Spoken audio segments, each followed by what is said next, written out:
আমরা গত ক্লাসে পড়ছিলাম আয়নীকরণ শক্তি।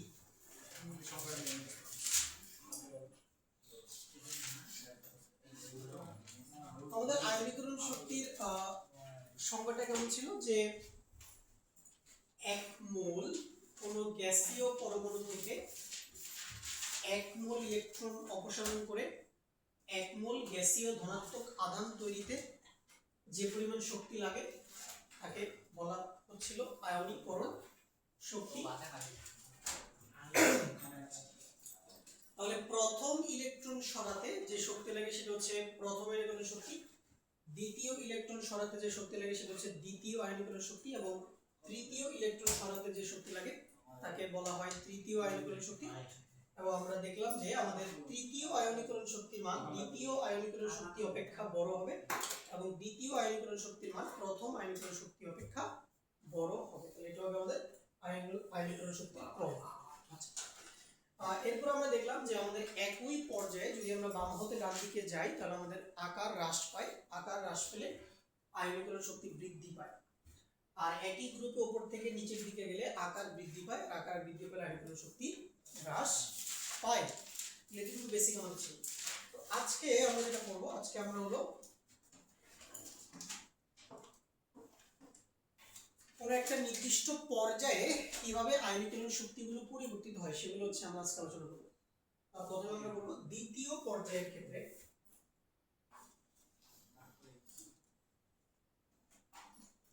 দ্বিতীয় পর্যায়ের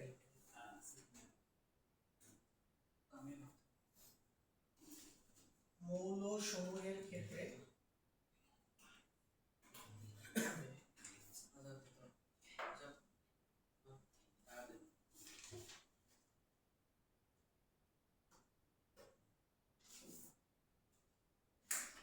আয়নীকরণ শক্তির পরিবর্তন।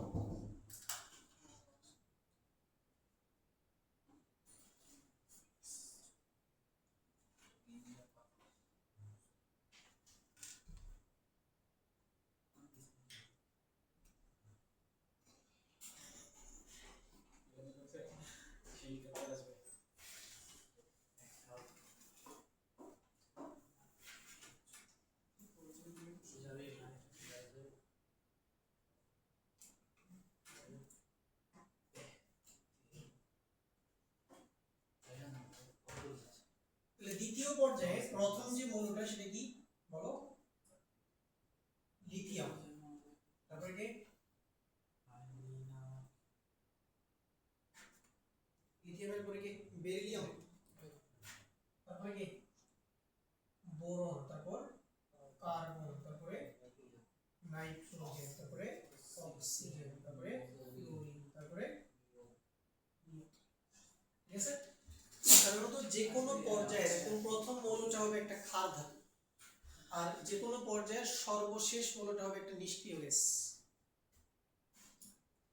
এখন দেখো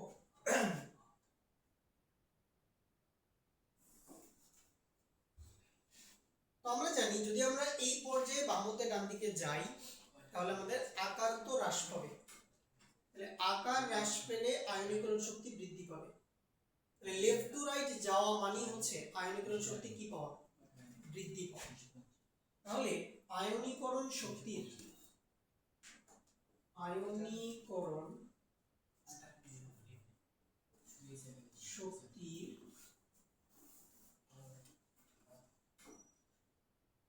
প্রত্যাশিত ক্রম।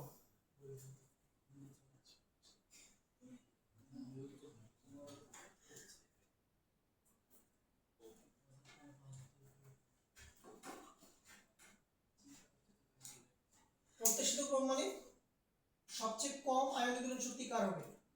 লিথিয়ামের।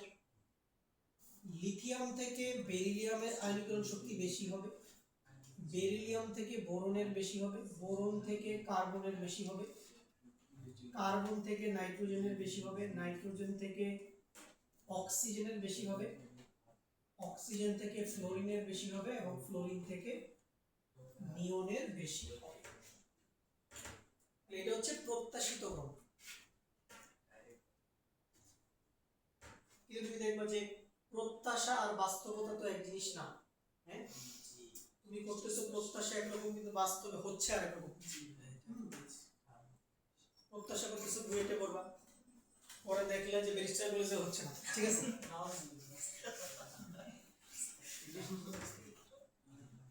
হ্যাঁ, ব্যারিস্টার কলেজ আমাদের এলাকায় বেশ জনপ্রিয় কলেজ। আর তোমার পড়াশোনার অবস্থা যে অত্যন্ত খারাপ এটা বোঝানোর জন্য ব্যারিস্টার কলেজকে উদাহরণ হিসেবে টানা হয়, ঠিক আছে? মানে মানুষজন ধরেই নেয় যারা ব্যারিস্টার কলেজে পড়ে এরা সবচেয়ে ওল্ড স্টুডেন্ট, মানে এরকম। তাহলে এই যে প্রত্যাশিত ক্রমটা আমরা লিখলাম, এইটা অ্যাকচুয়ালি ঘটে না, এখানে ঝামেলা আছে দুই একটা জায়গাতে, ঠিক আছে? কিছু ব্যতিক্রম আছে। ওকে, তাহলে আয়নীকরণ শক্তির অ্যাকচুয়াল ক্রমটা কি? আয়নীকরণ শক্তির প্রকৃত ক্রম,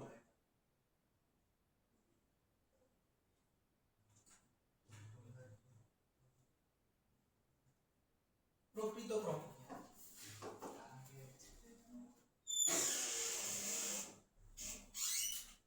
প্রকৃত ক্রমটা কি হবে? সবার প্রথমে লিথিয়াম থাকবে, লিথিয়ামের আয়নীকরণ শক্তি দ্বিতীয় পর্যায়ে সবচেয়ে কম। লিথিয়াম থেকে বেরিলিয়ামের আয়নীকরণ শক্তি বেশি হবে, এটাতে কোনো সমস্যা নেই। বেরিলিয়াম থেকে বোরনের আয়নীকরণ শক্তি বেশি হওয়ার কথা ছিল, যেহেতু আকার কমে বাম থেকে ডান দিকে গেল। লিথিয়াম থেকে বেরিলিয়াম থেকে বোরনের আয়নীকরণ শক্তি বেশি হওয়ার কথা ছিল, কিন্তু বাস্তবে হচ্ছে বেরিলিয়ামের আয়নীকরণ শক্তির মান বেশি, বোরনের কম। এই জায়গায় একটা সমস্যা আমরা দেখতে পাচ্ছি, একটা ব্যতিক্রম এখানে। বোরন থেকে কার্বনে বেশি, কোনো সমস্যা নেই। কার্বন থেকে নাইট্রোজেন বেশি, তাও কোনো সমস্যা নেই। নাইট্রোজেন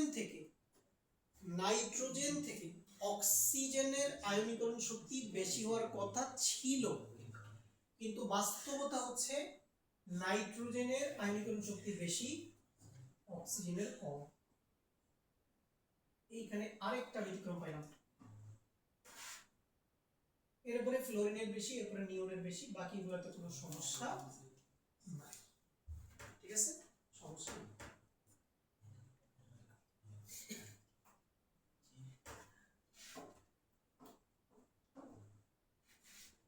উপরেরটা ছিল প্রত্যাশিত ক্রম, যে তুমি প্রত্যাশা করছিলা, তুমি এক্সপেক্ট করছিলা যে এরকমটাই হওয়া উচিত ট্রেন্ড অনুযায়ী, ঠিক আছে? এখানে দুইটা জায়গার মধ্যে সমস্যা আছে, এবং এই যে ব্যতিক্রমগুলো আছে না, এগুলো দিকে প্রশ্ন আসবে, বুঝছো? পরীক্ষায় ব্যতিক্রমটা থেকে প্রশ্ন আসবে, এটাই তো প্রশ্ন, যে ব্যতিক্রম হইল কেন, এটাই তো পরীক্ষা আসবে। পাবেল বুঝছে যে প্রশ্ন এরকম আসতে পারে, আসলে কি লিখবো সেটাই তো পড়াবো, ঠিক আছে?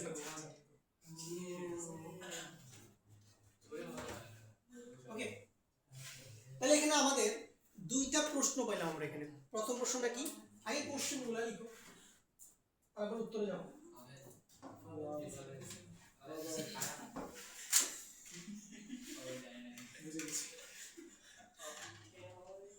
পাবেলের স্বাস্থ্য বলে কিছু বলছি না, জানি না, বলতে বলতে স্বাস্থ্য কমে গেছে।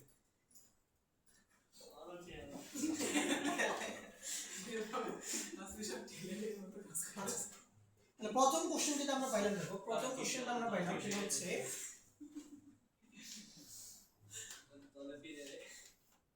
বেরিলিয়ামের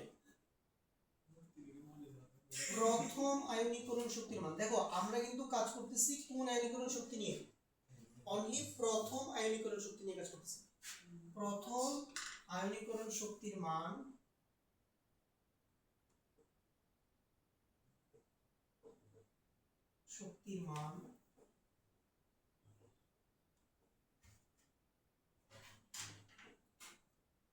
বোরন অপেক্ষা বেশি কেন?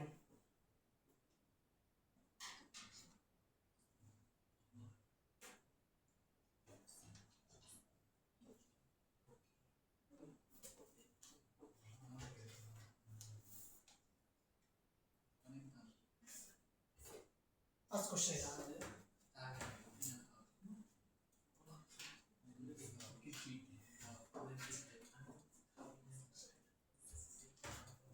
কি মোহসেন আক্তার মুন্নু তুমি গল্প গুজব বাড়ি যাবো না এই বন্ধে বাড়ি যাও বাড়ি যাও বাড়ি যাও। চলো এই প্রশ্নের উত্তর খোঁজার চেষ্টা করি যে কেন বেরিলিয়ামের প্রথম আয়নীকরণ শক্তির মান বোরন অপেক্ষা বেশি। এখানে তো কাহিনী ঘটা উচিত ছিল বোরনের বেশি বেরিলিয়ামের কম। আচ্ছা, এই প্রশ্নের উত্তর পাওয়ার জন্য আমাদের এখন এই বেরিলিয়ামের ইলেকট্রন বিন্যাস দেখতে হবে। 1s2 2s2 বলো তো বেরিলিয়ামের 2p অরবিটাল কি আছে? বলো 2p অরবিটাল আছে কি নেই? নাই? নাউজুবিল্লাহ। 2p অবশ্যই আছে, কিন্তু সেখানে কি নাই? কোনো ইলেকট্রন নাই। 2d অরবিটাল আছে, এই 2d অরবিটাল আছে নাউজুবিল্লাহ।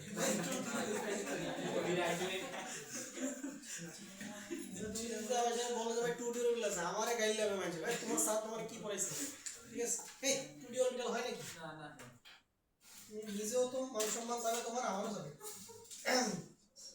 আচ্ছা, তাহলে 2p অরবিটাল আছে, এখানে কোনো ইলেকট্রন নাই, এগুলো আমাদের পরে কাজে লাগবে। ফাঁকা অরবিটাল মনে হচ্ছে ভাই ফাঁকা অরবিটাল এগুলো কাজ কি? ইলেকট্রনই তো নেই, এগুলো কি করব? অনেক গুরুত্বপূর্ণ কাজ আছে এগুলো ভবিষ্যতে, এখন লাগবে না, পরে লাগবে। এরপর আসো বোরন। বোরন কি? 1s2 2s2 2p1। ওকে, আমরা এই অরবিটাল গুলাকে একটু হাইলাইট করি। 2s2 কে হাইলাইট করলাম, 2p1 কে হাইলাইট করলাম। কেন? এর কারণ হচ্ছে তুমি যদি বেরিলিয়াম থেকে কোনো ইলেকট্রন অপসারণ করতে চাও তাহলে তোমাকে 2s2 থেকে অপসারণ করতে হবে, আর বোরন থেকে কোনো ইলেকট্রন অপসারণ করতে হলে তোমাকে 2p1 থেকে অপসারণ করতে হবে। তাহলে একটা একটা সরাও। গুরুত্বপূর্ণ কথা বলে দিই, এই টাইপের যদি তুমি ইলেকট্রন বিন্যাস দেখো s2 s এখানে কি কমপ্লিটলি ফিল্ড, কারণ s এ হাইয়েস্ট কয়টা থাকতে পারে? দুইটা, আছেও দুইটা। और p3 হাফ ফিল্ড এটা, অথবা p6 completely field, d5 half field, d10 f আপাতত নিলাম না, f এর যেহেতু আমাদের তেমন পড়াশোনা নাই, d পর্যন্ত আমাদের সিলেবাসে পড়াশোনা। এগুলো খুবই স্টেবল, ঠিক আছে, এগুলো খুবই স্টেবল।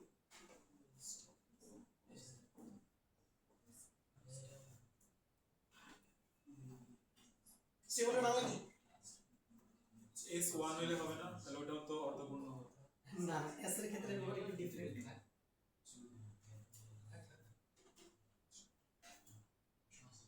স্টেবলের বাংলা কি ভাই? স্থিতিশীল।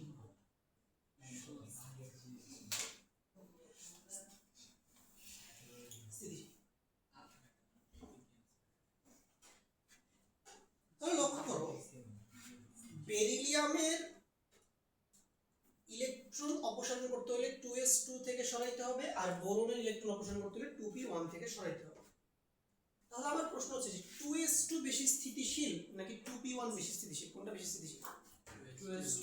2s2 যে ইলেকট্রনীয় কাঠামো সেটা 2p1 ইলেকট্রনীয় কাঠামো অপেক্ষা অধিক স্থিতিশীল।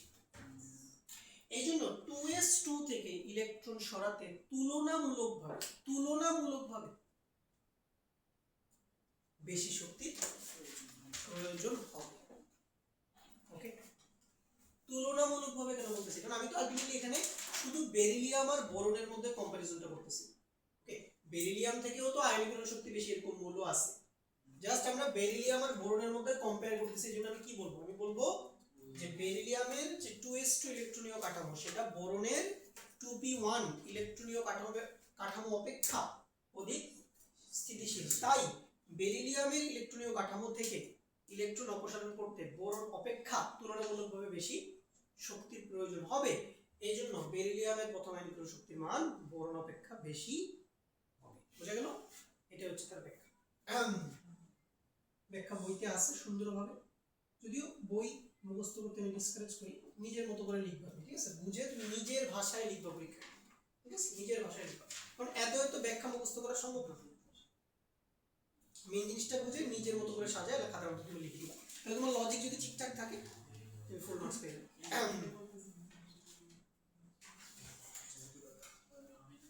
বুঝছি না? এই প্রশ্নের উত্তর পেলাম। ওকে, এবার চলো আমরা এবার দ্বিতীয় প্রশ্নের উত্তর দেওয়ার চেষ্টা করি যে নাইট্রোজেনের প্রথম আয়নীকরণ শক্তির মান অক্সিজেন অপেক্ষা বেশি কেন? এটা সেকেন্ড কোশ্চেন।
নাইট্রোজেন আর অক্সিজেনের ক্ষেত্রে যদি আমি জিনিসটা একটু দেখার চেষ্টা করি, তাহলে নাইট্রোজেনের ইলেকট্রনীয় কাঠামো কি 2p3 ইলেকট্রনীয় কাঠামো, আর অক্সিজেনের হচ্ছে 2p4 ইলেকট্রনীয় কাঠামো।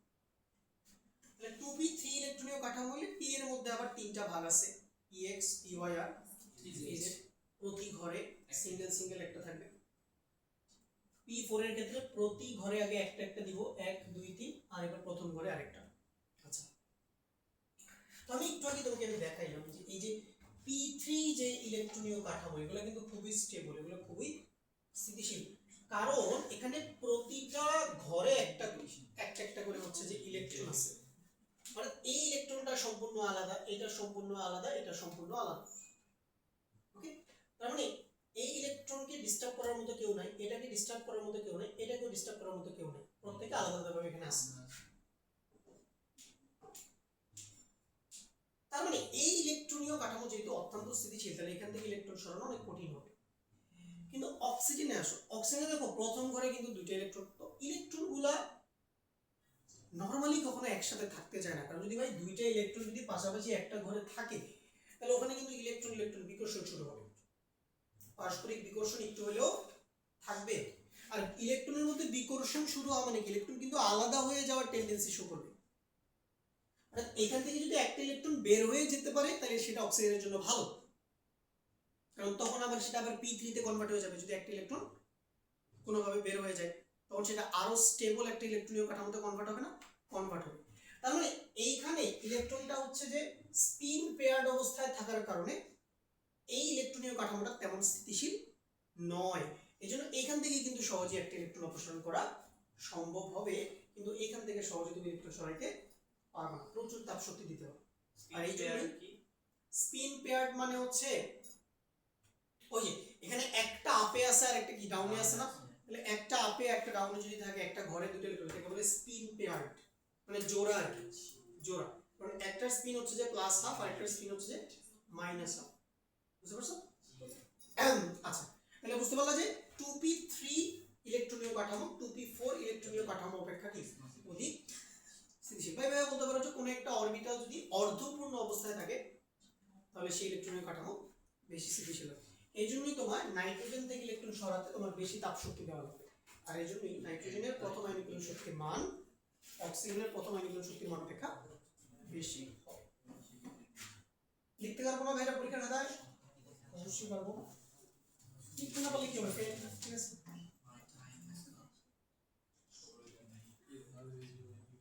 কি দিয়ে আইলো ভাই, পাস করা নিয়ে টেনশন করতে হচ্ছে।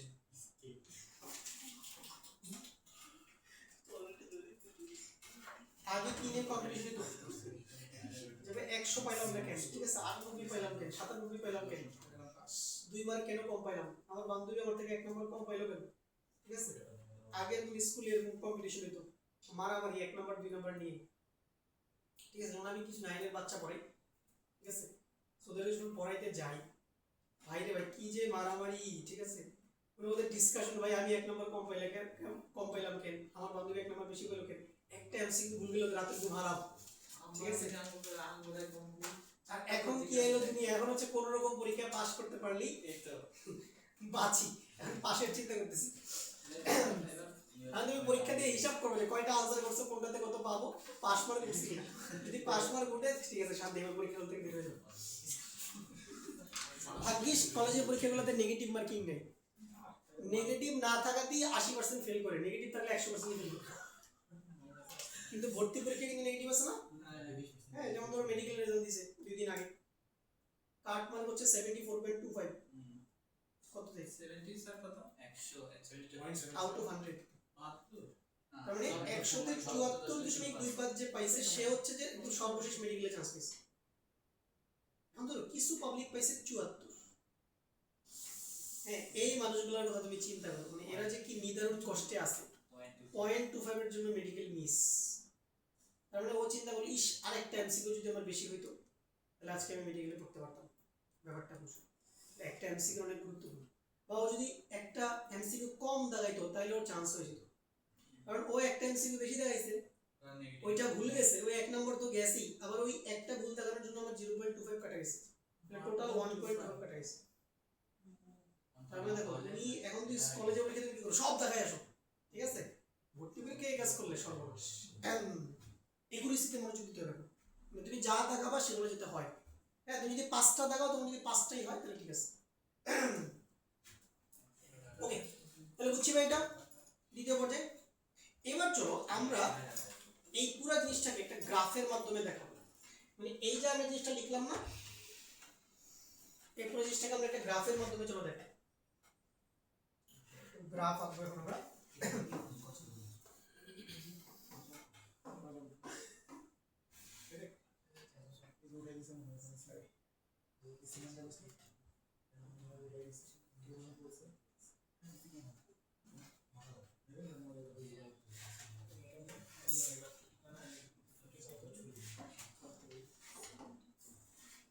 দেখো এই গ্রাফের x অক্ষে থাকবে পারমাণবিক সংখ্যা।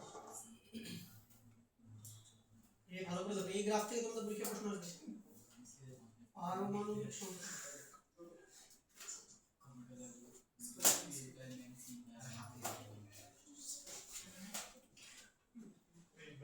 z আর y অক্ষে কি থাকবে, y অক্ষে থাকবে আয়নীকরণ শক্তি।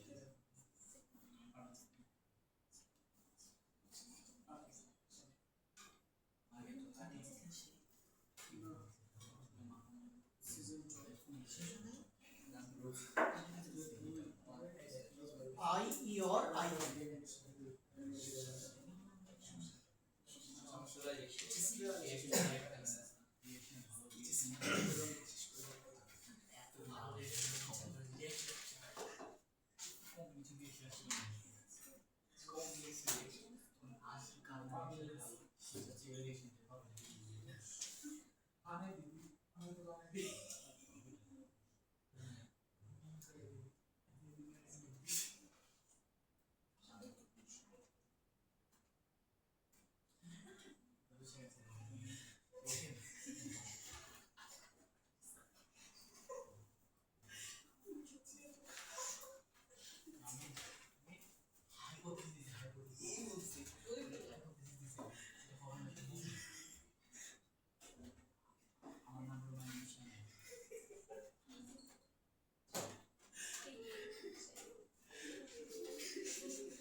সো দেখো এই গ্রাফটা ভালো করে দেখো, তোমাদের যে কোশ্চেন আসবে আইনিকরণ সূত্র মানে উদ্দীপকে এই লেখচিত্রটাই আঁকা থাকবে।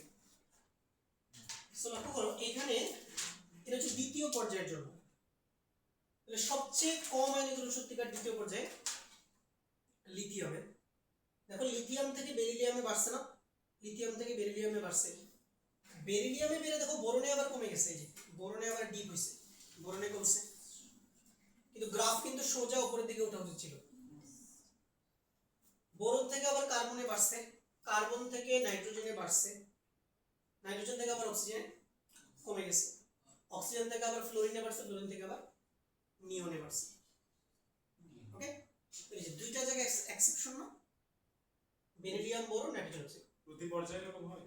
সব পর্যায়ে না, সব পর্যায়ে এরকম সুন্দর অর্ডার পাওয়া যায় না, এটা শুধুমাত্র দ্বিতীয় পর্যায়ে তৃতীয় পর্যায়ে পাওয়া যায়। অন্যান্য পর্যায়ে গুলোতে একটু ইরেগুলারিটি দেখা যায়, সো ওগুলো তোমাদের দরকার নেই, তোমাদের শুধু দ্বিতীয় পর্যায়ে পড়তে হবে, তৃতীয় পর্যায়ে পড়তে হবে। এটা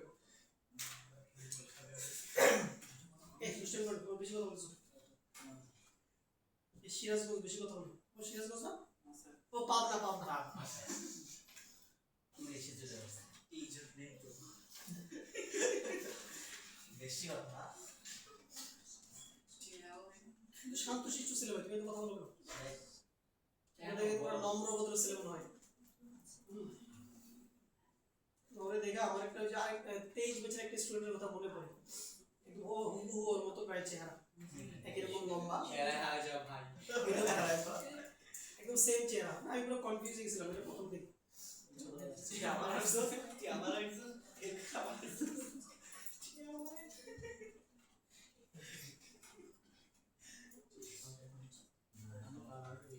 ভালো হয়ে যাও, কমলা কালারে কালো হয়ে গেছে, কালো হয়ে গেছে, কালো দিকে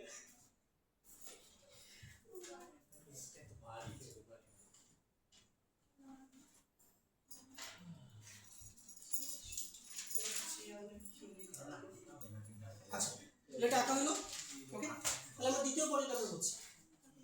এখন চলো আমরা তৃতীয় পর্যায়টা পড়বো। তৃতীয় পর্যায়ে যাওয়ার আগে আমরা আরেকটু জিনিস করে নিই। তৃতীয় পর্যায়টা আজকে পড়বো না, এবার চলো আমরা একই গ্রুপে চিন্তা করি। হ্যাঁ, একই গ্রুপে তুমি যদি গ্রুপ 1 চিন্তা করো,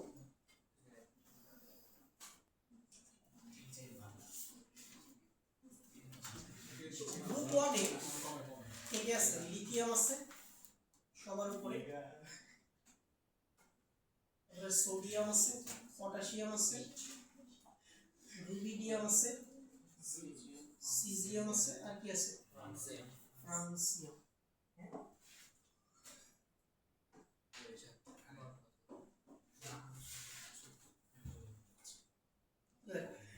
এই গ্রুপে যদি আমরা উপর থেকে নিচের দিকে যাই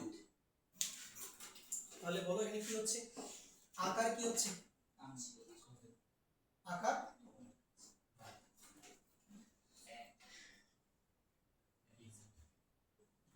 আকার বাড়বে নাকি কমবে? অবশ্যই বাড়বে, আকার বাড়বে। আর আকার বাড়লে আয়নীকরণ শক্তি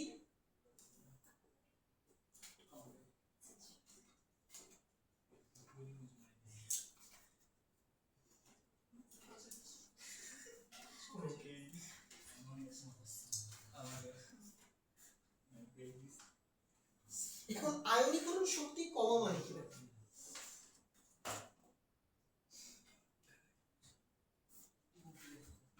ধরো তুমি যদি এখানে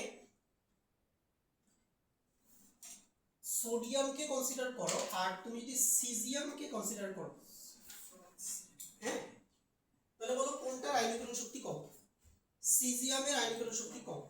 হ্যাঁ, এর মানে কি? ধরো সোডিয়াম থেকে ইলেকট্রন অপসারণ করতে যে শক্তি লাগবে, সিজিয়াম থেকে ইলেকট্রন অপসারণ করতে শক্তি আচ্ছা কম লাগবে না? খুবই স্বাভাবিক। তার মানে বলো কোন আয়নটা গঠন সহজ? সোডিয়াম প্লাস আয়ন গঠন সহজ নাকি সিজিয়াম প্লাস আয়ন গঠন সহজ? কোনটা গঠন সহজ? অবশ্যই সিজিয়াম আয়ন গঠন সহজ, কারণ সিজিয়াম থেকে ইলেকট্রন সরাতে তোমার কম শক্তি লাগবে।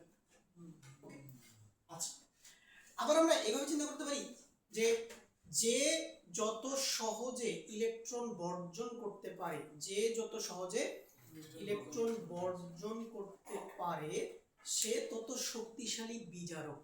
সে তত শক্তিশালী বিজারক। বিজারক মানে কি? যে ইলেকট্রন দান করে সে বিজারক না? সে বিজারক।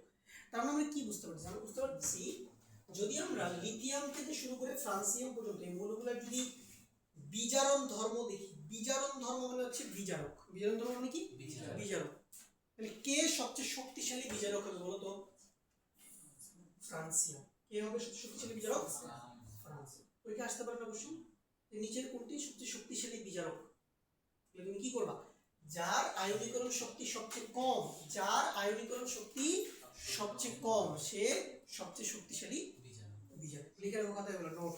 ঠিক আছে, নোট লিখে রাখো, নোট লিখো। যেই মৌলের আয়নীকরণ শক্তি সবচেয়ে কম সে সবচেয়ে শক্তিশালী বিজারক।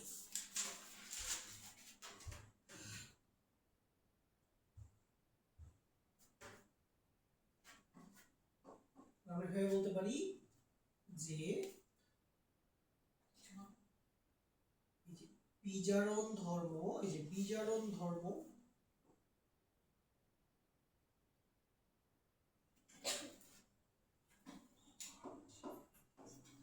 বিজারণ ধর্ম মানে কি বোঝায়?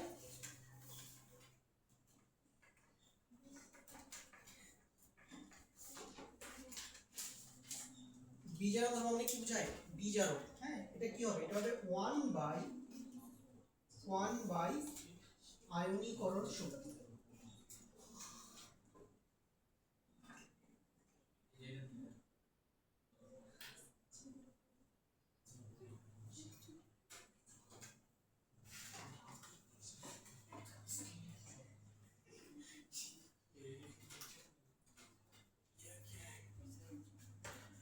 আয়নীকরণ শক্তি যদি কমে যায়, আয়নীকরণ শক্তি যদি কমে যায় তাহলে বিজারণ ধর্ম বেড়ে যাবে, মানে ওটা শক্তিশালী বিজারক হবে।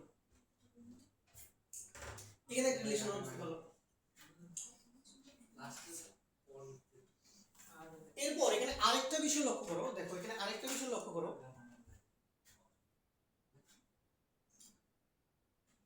ধরো সোডিয়াম আর সিজিয়াম কোনো একটা জায়গায় বিক্রিয়া করতেছে, যে কোনো একটা জায়গাতে, তাহলে এরা দুজন যদি বিক্রিয়াতে অংশগ্রহণ করতে চায় তাহলে অবশ্যই এদেরকে আগে কি গঠন করতে হবে, ক্যাটায়ন গঠন করতে হবে। কিন্তু কোন ক্যাটায়নটা গঠন সহজ? সিজিয়াম প্লাস গঠন সহজ। যেহেতু সিজিয়াম পজিটিভ গঠন সহজ, এই জন্য সিজিয়াম কিন্তু সোডিয়ামের তুলনায় একটু তাড়াতাড়ি বিক্রিয়াতে অংশগ্রহণ করবে। তার মানে সক্রিয়তা বেশি কার? সিজিয়ামের। মানে যে তাড়াতাড়ি বিক্রিয়া করে তার সক্রিয়তা বেশি। যেমন তুমি দেখবা ছোটবেলায় পড়ছো যে সোডিয়াম ধাতুকে যদি আমরা পানিতে ফেলি তাহলে সেখানে আগুন ধরে যায়। মজার ব্যাপার হচ্ছে তুমি যদি পানিতে সিজিয়াম ধাতু ফেলে মানে ব্লাস্ট হবে, বুঝছো কিনা? বিশাল বড় ব্লাস্ট হবে। সোডিয়ামে তো শুধু আগুন ধরবে, কিন্তু সিজিয়ামে পুরা বিস্ফোরণ সহকারে বিক্রিয়া হবে, কারণ সিজিয়ামের রিঅ্যাক্টিভিটি পানির সাথে কি অনেক বেশি। কারণ সিজিয়াম খুব ইজিলি কি করতে পারবে, খুব দ্রুত গতিতে সেই ইলেকট্রন বর্জন করে ক্যাটায়ন গঠন করে পানির সাথে মিলে সে একটা ক্ষার গঠন করতে পারবে। ওকে, তাহলে আমরা এটাও বুঝতে পারলাম যে আয়নীকরণ শক্তি যত কমে যায়, আয়নীকরণ শক্তি যত কমে যায় সক্রিয়তা তত কি বেড়ে যায়, বেড়ে যায়। ঠিক আছে, এটা লিখো যে সক্রিয়তা, সক্রিয়তা আমরা উপরে লিখি সক্রিয়তা, সক্রিয়তা is সমানুপাতিক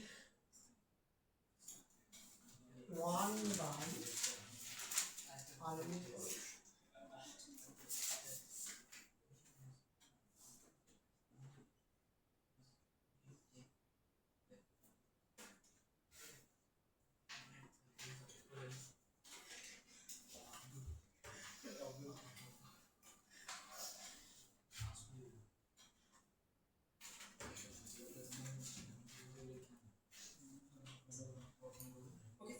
তাহলে তোমার যদি এরকম কোশ্চেন করা হয় যে ক্ষার ধাতুগুলোর মধ্যে সক্রিয়তা সবচেয়ে বেশি কার?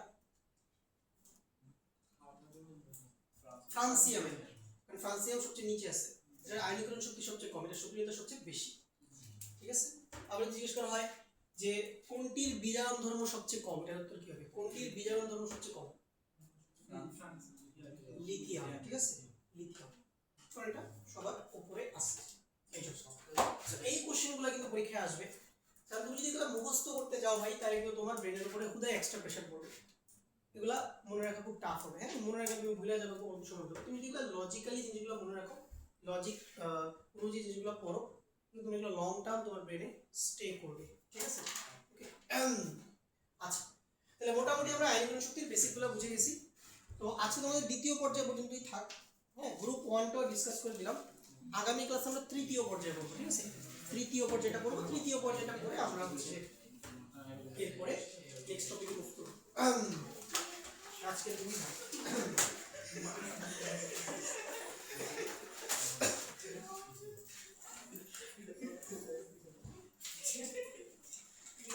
আর আমাদের 5টার হচ্ছে পি ব্লকের ক্লাস শেষ হয়ে গেছে। ওগুলো অলরেডি সব ক্লাস রেকর্ডেড আছে, গ্রুপে প্লেলিস্টে লিংক দিয়ে দিব। সব ক্লাস আপলোড করা হয়ে গেছে। তোমরা সুন্দরভাবে ক্লাসগুলো কি পি ব্লকটা রেকর্ড দেখে কমপ্লিট করে ফেলো। কোনটা না, এটা করতেছি কেন, যাতে করে তোমাদের তাড়াতাড়ি চ্যাপ্টারটা শেষ হয়। ঠিক আছে, আমি যদি সব পড়ে যাও অনেক সময় লেগে যাবে। তোমরা একটু আপাতত রেকর্ড দেখে ক্লাসগুলো কমপ্লিট করে নেবো। পড়ালে একই কন্টেন্টই পড়ে নেবো, কন্টেন্ট সেম।